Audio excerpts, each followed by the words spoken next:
Bienvenue dans la configuration de base de l'automatisme BKV de Camé pour portail coulissant jusqu'à 2500 kg. Lors du premier démarrage, l'automatisme propose d'exécuter la procédure guidée de configuration du système.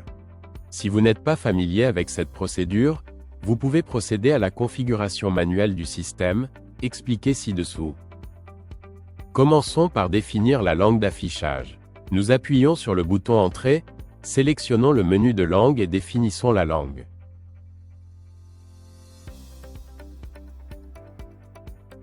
Les éléments du menu principal sont Menu configuration, Gestion des utilisateurs, Informations, Gestion du minuteur, Commandes, Langue, Mots de passe et fonctions pour ceux qui sont habitués à programmer des automatismes avec des afficheurs à 7 segments. Dans le menu de configuration, vous trouverez tous les paramètres de configuration de l'automatisme, tels que les dispositifs de sécurité et les temps. Dans notre cas, nous procéderons à une configuration de base via l'assistant.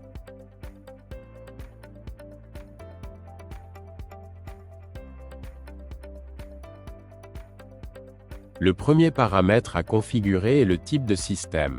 Ceci définit si le portail est composé d'un simple ou double ventail. Dans le cas d'une double porte, 2 automatismes seront nécessaires. Le sens d'ouverture permet de définir si le portail s'ouvre à droite ou à gauche. Dans notre cas, il s'ouvre à droite. Le BKV dispose d'un bornier dédié aux sécurités filaires avec 4 bornes d'entrée, pour connecter des photocellules, et des bords sensibles à contact sec ou résistif. L'assistant nous demande de configurer la première entrée de sécurité CX, en choisissant entre des fonctions spécifiques pour photocellules et bords sensibles en cas de détection d'un obstacle.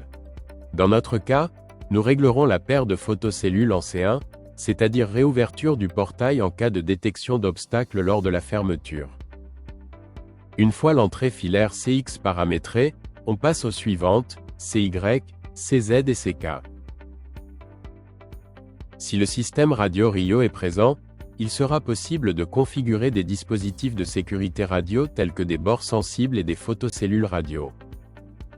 La fonction AST permet de régler la sensibilité de l'automatisme à la détection d'obstacles. Il est recommandé de définir initialement la valeur moyenne.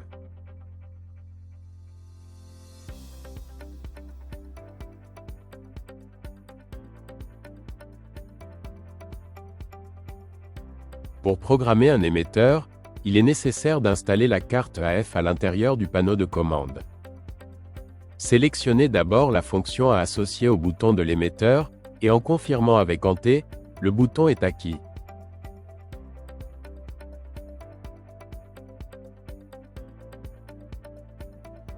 Appuyez sur le bouton pour acquérir. L'écran confirme le stockage et le numéro de l'utilisateur associé à ce bouton. La procédure attendra l'acquisition d'un nouvel émetteur. Ne recevant aucun nouveau bouton à mémoriser, la procédure passera à l'étape suivante. Passons au calibrage de l'automatisme. Appuyez sur Entrée pour démarrer la procédure. Le calibrage effectuera 4 mouvements, 2 lents et 2 à vitesse normale. Une fois l'opération terminée, le portail automatique sera correctement calibré.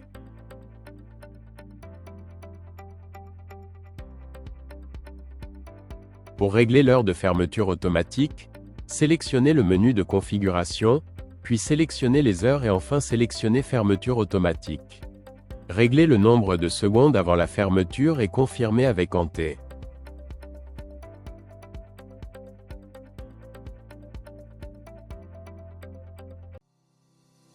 Pour contrôler le portail, il est possible d'utiliser une ou plusieurs des 5 entrées de commande, arrêt, ouverture, ouverture partielle, fermeture et commande programmable.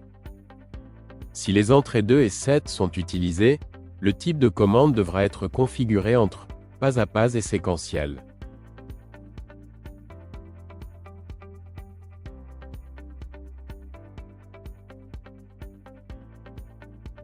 Toute la configuration et bien plus encore peut être effectuée via smartphone, grâce au Camé-Key, l'outil pour configurer facilement tous vos automatismes Camé depuis votre téléphone. De nombreuses autres options et fonctions sont disponibles dans le manuel, que nous vous invitons à consulter sur le site doc.came-accentaigu.com. Nous espérons vous avoir été utile et vous remercions d'avoir choisi Came pour votre portail automatique.